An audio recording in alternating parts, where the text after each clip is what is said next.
नमस्कार दोस्तों, आज हम पढ़ने जा रहे हैं प्रश्नावली 13 सांख्यिकी नाम है और इसमें हम माध्य बहुलक माध्यिका इसके बारे में पढ़ेंगे। हाँ, माध्यिका एफ अपॉन सिग्मा एफ। इसके बाद कल्पित विधि,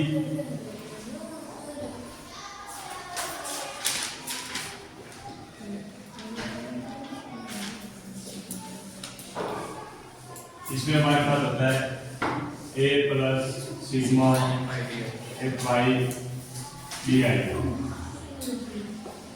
अपॉन सिग्मा एफ। फिर है पारस्परिक विचलन विधि।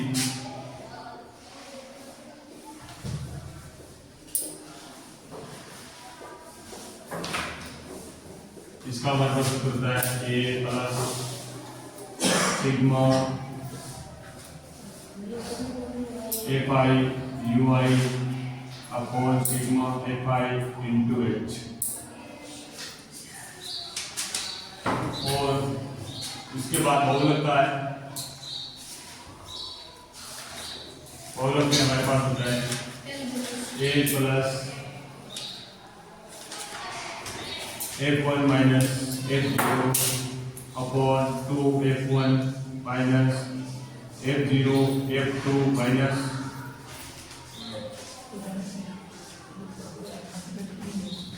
Into H. ये होता है माध्यिका का अपने पास उत्तर है A plus N by two minus upon F into H.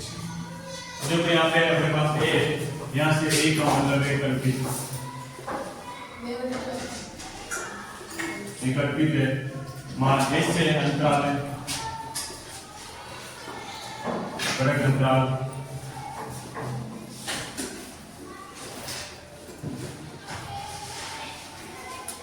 एक अपने होता है चिन्ह,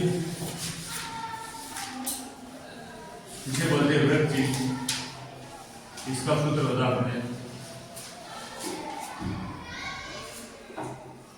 निम्न सीमा प्लस उच्च सीमा बटा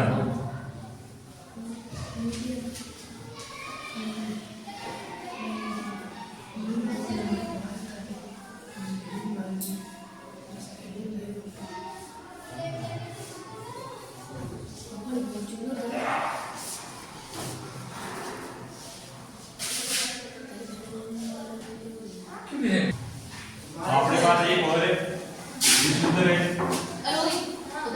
कि माध्यक बराबर बहुलक प्लस दो माध्यक। जैसे मान लो अपने एक क्वेश्चन आता है माध्यक का, एक क्रिकेटर ने 10 पारी खेली और उसमें रनों की संख्या थी 2, 5 क्या है पारी, यानी इसमें कितनी पारी खेली 10 पारी, तो अलग अलग रन बनाए। अब इसका माध्य निकालना होता है, क्या करते हैं सबको जोड़ेंगे और कितनी संख्या 10 तो 10 का भाग दे देंगे। ये हमने छोटी क्लास में पढ़ा था।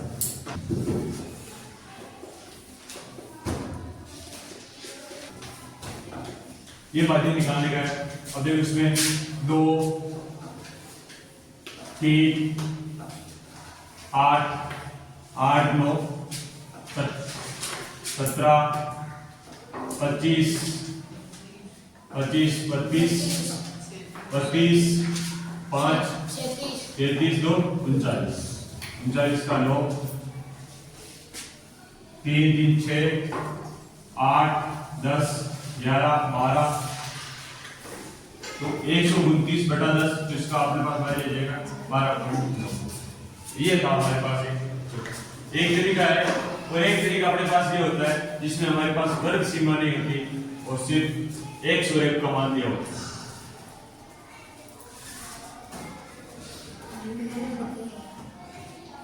पाँच, 7, 9, 10, 11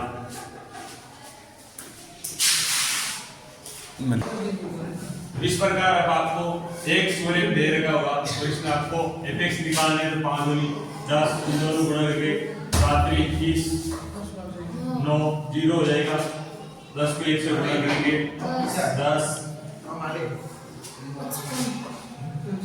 10 के बाद ये 11 और ये 12 4 चौक 44 5 5 की 7।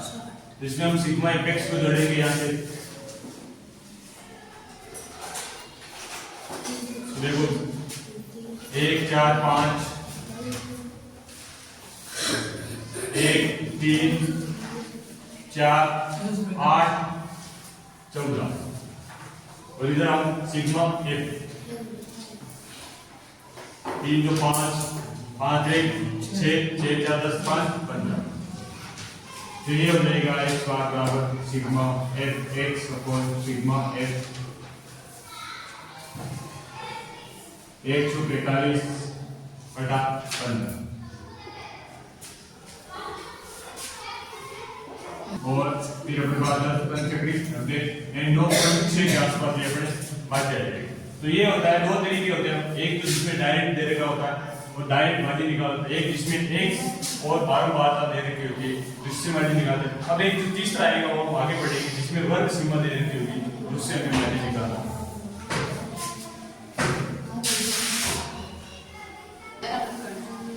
ये देखो बहुलक में एक नंबर का क्वेश्चन इस प्रकार आता है कि हमें बहुलक में बारंबारता की संख्या दे रखी होती है।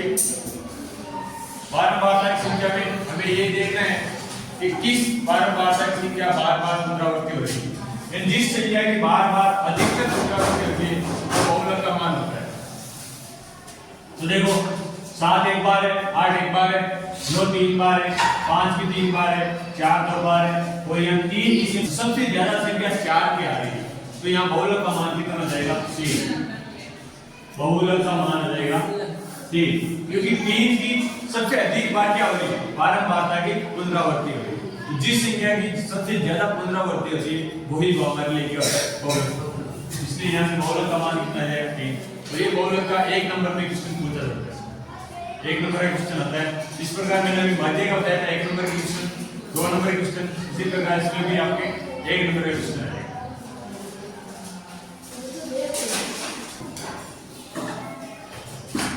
देखो अब हम माध्यिका में पढ़ेंगे, इसमें एक नंबर का क्वेश्चन आता है और इसमें हमें ये याद करना है जो माध्यिक की हमें संख्या है।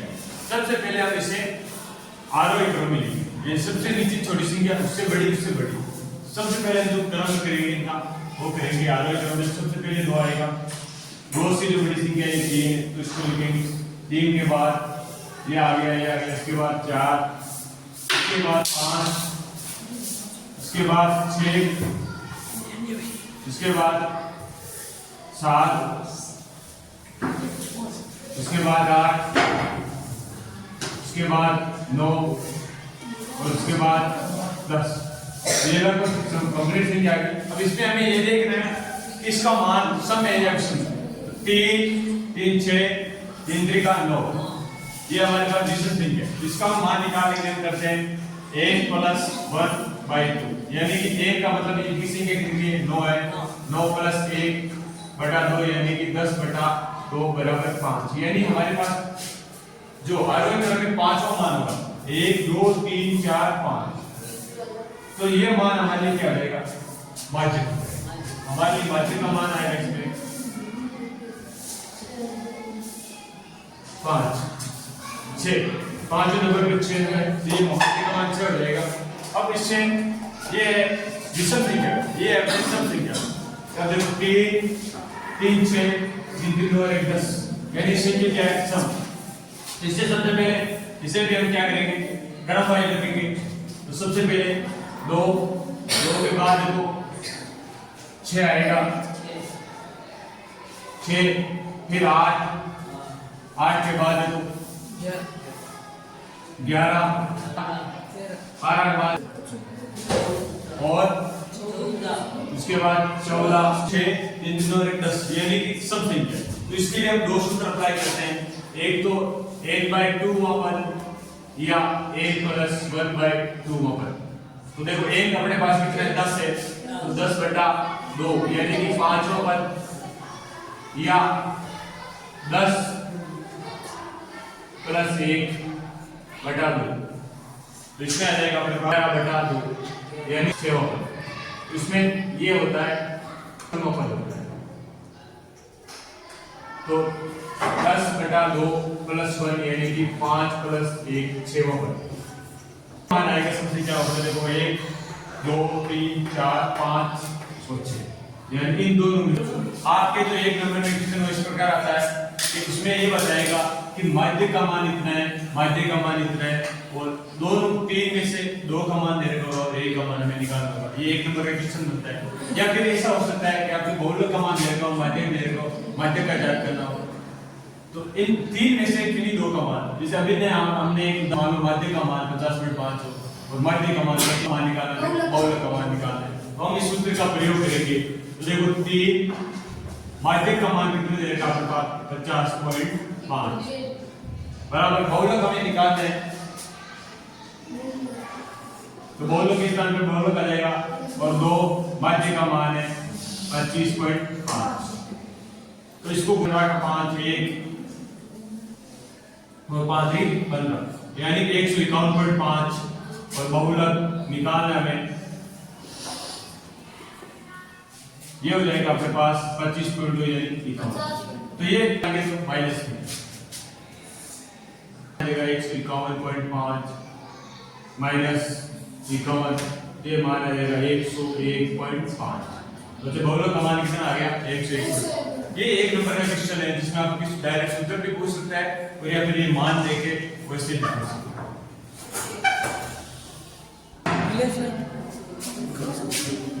देखो एक क्वेश्चन ये होता है कि किसी वृत्त की वृत्त सीमा 40 से 50 है तो वृत्त चिन्ह का मान जाता है, और इसमें हमारे पास वृत्त चिन्ह का एक सूत्र था, हमारे पास होता वृत्त चिन्ह बराबर मैंने लिखा था निचली सीमा या निम्न सीमा, निम्न सीमा प्लस उच्च सीमा।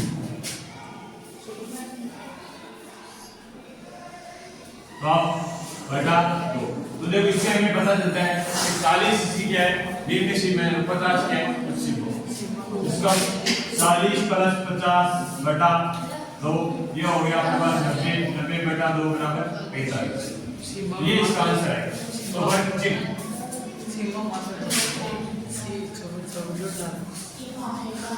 छोटी मोटी तो देख